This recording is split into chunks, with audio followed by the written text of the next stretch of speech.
আসসালামু আলাইকুম। একদিকে অন্তর্বর্তীকালীন সরকারের পতনের গুঞ্জন বা অন্তর্বর্তীকালীন সরকারের বিদায় ঘণ্টা বাজছে এরকম কথাবার্তা। অন্যদিকে উপদেষ্টাদের সাথে বিএনপির মতবিরোধ বা মতপার্থক্য।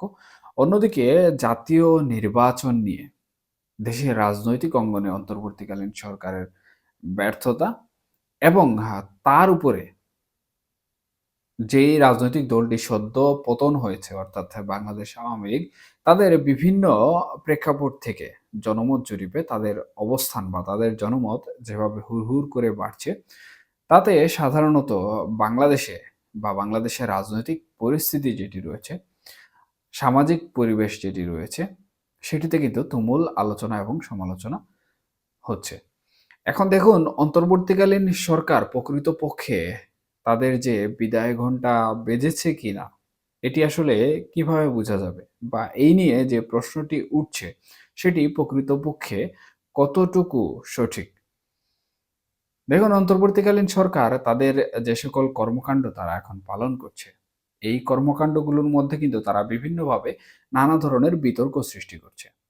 এবং এই বিতর্কের মধ্যে সবথেকে বেশি বা বড় পরিসরে যে বিতর্কটি দেখা দিচ্ছে, সেটি হচ্ছে বাংলাদেশের ২য় বৃহত্তম রাজনৈতিক দল বিএনপির সাথে তাদের কিছু উপদেষ্টাদের মতবিরোধ। এবং অন্তর্বর্তীকালীন সরকারের মধ্যে যারা বৈষম্য বিরোধী ছাত্র আন্দোলনের ছাত্র নেতা থেকে উপদেষ্টা হয়েছেন, তাদের সাথেই কিন্তু বিশেষত বিএনপির শীর্ষস্থানীয় নেতৃবৃন্দর বিভিন্ন বিষয়ে মতবিরোধ দেখা যাচ্ছে। এবং এই মতবিরোধের কারণেই কিন্তু সাধারণত বিএনপির কাছে যে গ্রহণযোগ্যতা অন্তর্বর্তীকালীন সরকারের ছিল বা অন্তর্বর্তীকালীন সরকারের রয়েছে, সেটি কিন্তু হারিয়ে ফেলছে। এবং দেশের ২য় বৃহত্তম দল এবং ১ম টি হচ্ছে সাধারণত বাংলাদেশ আওয়ামী লীগ। সেই বাংলাদেশ আওয়ামী লীগ কিন্তু বর্তমানে মাঠ রাজনীতিতে নেই এবং বাংলাদেশ আওয়ামী লীগের সাথে কোনো ধরনের সুসম্পর্ক কিন্তু অন্তর্বর্তীকালীন সরকার বা বৈষম্য বিরোধী ছাত্র আন্দোলনের নেই। এরপরেই যাদের অবস্থান অর্থাৎ বিএনপি, তাদের সমর্থনে কিন্তু অন্তর্বর্তীকালীন সরকার চাইলেই তাদের ক্ষমতা দীর্ঘায়ন করতে পারে অথবা তাদের সাথে সমঝোতা করে এই যে জাতীয় নির্বাচন বিষয়ক যে সকল দ্বন্দ্ব চলছে সেগুলো কিন্তু মিটমাট করতে পারে। কিন্তু এই যে বৃহৎ রাজনৈতিক দলটির সাথে অন্তর্বর্তীকালীন সরকারের বিভিন্ন উপদেষ্টাদের এই মতবিরোধ বা মতপার্থক্য দেখা দিচ্ছে। এতে করে কিন্তু এই রাজনৈতিক দলটি অন্তর্বর্তীকালীন সরকারের পক্ষে তাদের মতামত উপস্থাপন করবে না। সেক্ষেত্রে হয়তোবা তারা অন্তর্বর্তীকালীন সরকারের প্রশাসনিক জটিলতার সম্মুখীন হবে এবং আওয়ামী লীগের মতো বিরাজনীতিকরণ প্রক্রিয়ার মধ্যেও পড়তে পারে। তবে বিরাজনীতিকরণ প্রক্রিয়ার মধ্যে তারা পড়বে না। কারণ অন্তর্বর্তীকালীন সরকারের যারা নীতি নির্ধারক রয়েছেন তারা বিএনপিকে সহসাই কিন্তু বিরাজনীতিকরণের মধ্যে ফেলতে পারবেন না বা চাইলেও বা ইচ্ছা করলেও কিন্তু তারা ফেলবেন না। এর প্রধান কারণ হচ্ছে বিএনপিকে যদি বিরাজনীতিকরণের মধ্যে ফেলে দেওয়া হয় তাহলে একদিকে বর্তমানে আওয়ামী লীগ কিন্তু বিরাজনীতিকরণ প্রক্রিয়ার মধ্যেই রয়েছে। তারা মাঠের রাজনীতিতে সক্রিয় হতে পারছে না। বিএনপিকেও যদি একইভাবে মাঠ রাজনীতি থেকে দূরে সরিয়ে দেওয়ার চেষ্টা করা হয় অথবা দূরে সরিয়ে দেওয়া হয়, সেক্ষেত্রে কিন্তু এই দুটি রাজনৈতিক দল এক হয়ে তীব্র আন্দোলন সংগ্রাম গড়ে তুলবে। আর যেখানে বেগম খালেদা জিয়া বর্তমানে দেশের বাইরে রয়েছেন, তবুও শেখ হাসিনাও দেশের বাইরে রয়েছেন। এরপরেও কিন্তু মোটামুটি তাদের মধ্যে যে যোগসূত্র, সেই যোগসূত্র কিন্তু মেইনটেইন করা কোনোভাবেই কঠিন কোনো বিষয় নয়। এবং তারা এই যোগসূত্র বা তাদের মধ্যে যে মতবিনিময় করা প্রয়োজন, সেটি যদি তারা করে ফেলেন, তাহলে বিরাজনীতিকরণ করা হলে এই দুটি রাজনৈতিক দল যে তীব্র আন্দোলন গড়ে তুলবে, তাতে কিন্তু অন্তর্বর্তীকালীন সরকার কোনোভাবেই টিকে থাকতে পারবে না। সুতরাং তাদের পতন বা অন্তর্বর্তীকালীন সরকারের বিদায় ঘণ্টা যে পদ্ধতিতেই বাজুক না কেন, তারা যদি বিএনপির সাথে এভাবে মতবিরোধ কন্টিনিউ করতে থাকে এবং বিরাজনীতিকরণ নীতির পথ অবলম্বন করতে শুরু করে, তাহলে তারা বেশিদিন টিকে থাকতে পারবে না। এটা খুবই সহজভাবে অনুধাবন করা যায়। এখন অন্য যে বিষয়গুলো এখানে কাজ করছে, সেটি হচ্ছে সাধারণত জনগণ তাদের যে সকল সুযোগ সুবিধা পাওয়ার কথা ছিল অন্তর্বর্তীকালীন সরকারের কাছ থেকে বা জনগণ বিগত সরকারের আমলে যে সকল সুযোগ সুবিধা ভোগ করেছিল, সেগুলো দ্রব্যমূল্য হোক কিংবা সামাজিক অন্যান্য বিষয়াদি হোক, সে সকল বিষয় কিন্তু বর্তমানে অন্তর্বর্তীকালীন সরকারের কাছ থেকে পাচ্ছে না। সেই হিসাবে জনগণ কিন্তু এখানে ক্ষুব্ধ অবস্থায় রয়েছে এবং তারা কোনোভাবেই চাচ্ছে না যে অন্তর্বর্তীকালীন সরকার বেশিদিন ক্ষমতায় থাকুক। কারণ অন্তর্বর্তীকালীন সরকার থাকলে তারা কোনোভাবেই ভালো থাকতে পারছে না।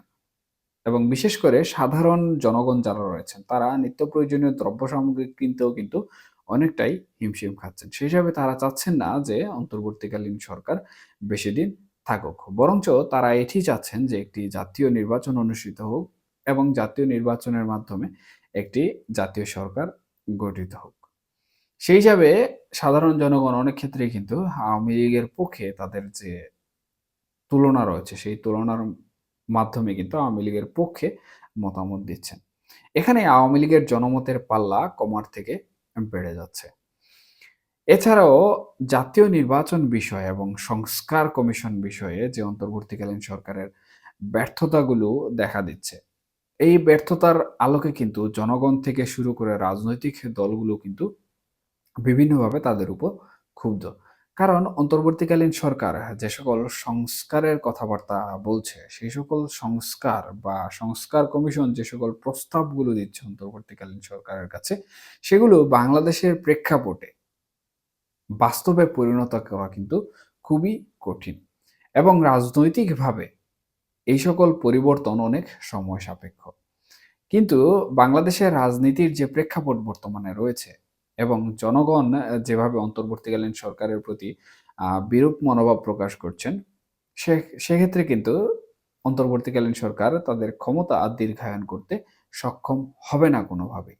এবং অন্তর্বর্তীকালীন সরকার যদি তাদের ক্ষমতা দীর্ঘায়িত করতে সক্ষম না হয়, সেক্ষেত্রে কিন্তু তাদের দ্বারা এই যে দীর্ঘমেয়াদী যে সকল পরিকল্পনার মাধ্যমে সংস্কার করার কথা বলা হচ্ছে বা সংস্কার কমিশন প্রস্তাবনা প্রকাশ করছে, সেই দীর্ঘমেয়াদী পরিকল্পনার মাধ্যমে সংস্কার তারা কোনোভাবেই সম্পূর্ণ করতে পারবে না। সুতরাং এখানেও তারা কিন্তু ব্যর্থতার সম্মুখীন হবে। যার ফলে এই যে দেশের রাষ্ট্র কাঠামো রয়েছে বা রাষ্ট্রযন্ত্র রয়েছে, সেই রাষ্ট্রযন্ত্রটি কিন্তু আরো অক্ষম হয়ে যাবে এবং অর্থনৈতিক দিক থেকে শুরু করে সামাজিক এবং আমাদের দেশের বিভিন্ন প্রেক্ষাপটের বিরাট বড় ক্ষতি বা লোকসানের দিকে ধাবিত হবে।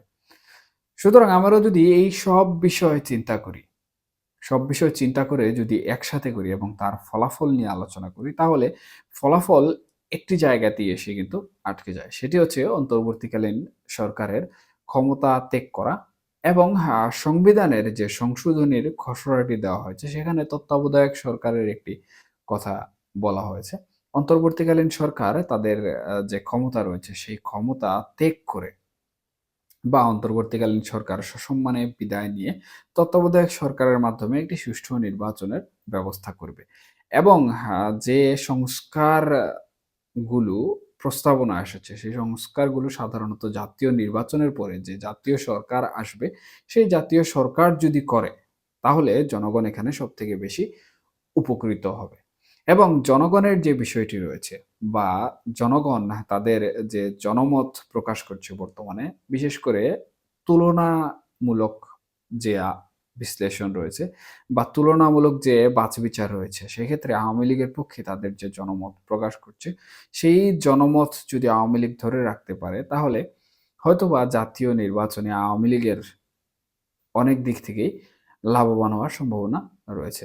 তবে আমি যেমনটি বলছিলাম যে জনগণ যদি এই সকল বিষয়ে সহযোগিতা করে বা যে জাতীয় সরকার নির্বাচিত হবে, তারা যদি জনগণ নিয়ে চিন্তা চেতনা বা চিন্তা ভাবনা করে, তাহলে জনগণের পূর্ণ সমর্থন নিয়ে যেই সরকারই গঠন করা হোক না কেন বা যে রাজনৈতিক দলই সরকার গঠন করুক না কেন, তারা কিন্তু বাংলাদেশের জনগণের কাছে বেশ সমাদৃত হবে। এখন দেখার অপেক্ষায় যে বিএনপি তাদের রাজনৈতিক প্রজ্ঞা এবং জ্ঞান দ্বারা আসলে জনমত গ্রহণ করতে সক্ষম হয় কিনা এবং আওয়ামী লীগ বর্তমানে যেভাবে অন্তর্বর্তীকালীন সরকারের ব্যর্থতার কারণে তাদের জনমত বৃদ্ধি করছে, সেই জনমত ধরে নির্বাচনের মাধ্যমে একটি সুষ্ঠু ফলাফল নিয়ে জাতীয় সরকার গঠন করতে পারে কিনা। এখানে জামায়াতে ইসলামকেও কিন্তু বাদ দেওয়া যাচ্ছে না। দেখা যাক জামায়াতে ইসলাম কি তাদের জনমত ধরে রেখে বা বাংলাদেশের জনগণ যারা রয়েছেন তাদের ভালোবাসা নিয়ে জাতীয় সরকার হিসাবে এককভাবে বিজয়ী হতে পারে কিনা। তবে আমি যেমনটি বলছিলাম যে অন্তর্বর্তীকালীন সরকারের পতন বা অন্তর্বর্তীকালীন সরকারের বিদায় ঘণ্টা, তত্ত্বাবধায়ক সরকার, আওয়ামী লীগের জনমত বৃদ্ধি, এই সবকিছু কিন্তু আ মোটামুটি একই সুতোয় গাঁথা। এবং এই সবগুলো বিষয়ের ফলাফলের উপর ভিত্তি করেই কিন্তু বাংলাদেশের যে নতুন একটি রাজনৈতিক পটভূমি তৈরি হতে যাচ্ছে বা বাংলাদেশের রাজনীতিতে নতুন একটি পরিবর্তন আসতে যাচ্ছে, সেটি কিন্তু আমরা অনায়াসেই অনুধাবন করতে পারছি।